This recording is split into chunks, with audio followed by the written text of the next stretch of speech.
شروع کرتا ہوں اللہ تعالیٰ کے بابرکت نام سے جو دلوں کے بید خوب جانتا ہے۔ تمام سننے اور دیکھنے والوں کو محبت اور خلوص برا سلام۔ معزز ناظرین کرام، آج کی اس ویڈیو میں جنگ تبوک کا تذکرہ کروں گا۔ تبوک ایک مقام ہے ملک شام میں۔ ہمارے پیارے نبی صلی اللہ علیہ وآلہ وسلم جب فتح مکہ اور غزوہ حنین سے فارغ ہوئے تو آپ کو خبر ہوئی کہ روم کا بادشاہ ہرقل مدینہ منورہ پر فوج بھیجنا چاہتا ہے اور وہ فوج تبوک کے مقام پر جمع کی جائے گی۔ قبل اس کے کہ وہ حملہ کرے، آپ نے خود ہی مقابلہ کے لیے سفر کا ارادہ کیا اور مسلمانوں میں اعلان کر دیا، چونکہ یہ زمانہ بہت گرمی کا تھا اور مسلمانوں کے پاس سامان بہت کم تھا، سفر دور دراز کا تھا، اس لیے اس غزوہ میں جانا بڑی ہمت کا کام تھا۔ اللہ تعالیٰ نے اس جہاد میں شرکت کے لیے مسلمانوں کو سورہ توبہ میں اس طرح ترغیب دلائی، فرمایا: اے ایمان والو، تم لوگوں کو کیا ہوا جب تم سے کہا جاتا ہے کہ اللہ کی راہ میں جہاد کے لیے نکلو تو زمین کو لگے جاتے ہو؟ کیا تم نے آخرت کی عوض دنیاوی زندگی پر قناعت کر لی؟ سو دنیا کی زندگی کا سامان آخرت کے مقابلے میں بہت تھوڑا ہے۔ ترغیب دلانے کے لیے اللہ تعالیٰ نے اور بھی کئی آیات اس کے بیان فرمائی۔ اسی جہاد میں شرکت کے لیے مسلمانوں کو جوش دلاتے ہوئے اللہ تعالیٰ فرماتے ہیں: نکل پڑو خواہ تھوڑے سامان سے خواہ زیادہ سامان سے، اور اللہ کی راہ میں اپنے مال اور جان سے جہاد کرو، یہ تمہارے لیے بہتر ہے۔ اگر تم یقین رکھتے ہو تو دیر مت کرو۔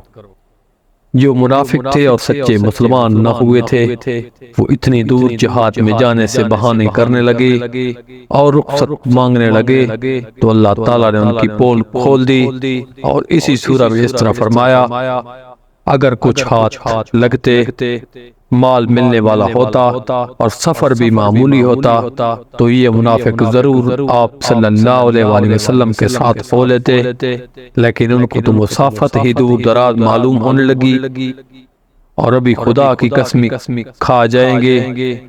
اگر ہمارے بس کی بات ہوتی تو تمہارے ساتھ چلتے۔ یہ لوگ جھوٹ بول کر اپنے آپ کو تباہ کر رہے ہیں اور اللہ جانتا ہے کہ یہ لوگ یقیناً جھوٹے ہیں۔ مسلمانوں کا 30,000 کا لشکر اس سخت گرمی اور کم سمانے کے باعث بھی جہاد پر دور دراز روانہ ہو گیا، کیونکہ ان کے پیارے رسول صلی اللہ علیہ وسلم کا حکم تھا، لیکن بعض منافق لوگ نہ گئے اور بہانے بنا کر رہ گئے۔ اللہ تعالیٰ نے سورہ توبہ میں ان کی سخت مذمت کی ہے۔ ان میں سے صرف 1-2 آیات نقل کی جاتی ہیں۔ اللہ تعالیٰ فرماتا ہے: یہ پیچھے رہ جانے والے خوش ہو گئے رسول اللہ کے جانے کے بعد اپنے بیٹھے رہنے پر، اور ناگوار ہوا جہاد کرنا اللہ کی راہ میں اپنے مالوں اور جانوں کے ساتھ، اور دوسروں کو کہنے لگے کہ تم لوگ گرمی میں مت نکلو، آپ کہہ دیجئے کہ جہنم کی آگ اس سے بھی زیادہ گرم ہے۔ کیا خوب ہوتا اگر وہ سمجھتے۔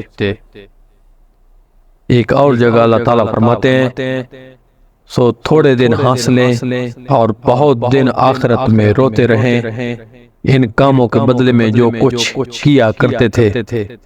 یہ لشکر تبوک کے مقام پر ٹھہرا اور شاہ روم کے لشکر کا انتظار کرتے رہے، لیکن ہرقل شاہ روم نے ڈر کی وجہ سے اپنا لشکر نہ بھیجا اور 2 ماہ قیام کے بعد آپ مدینہ منورہ تشریف لے آئے۔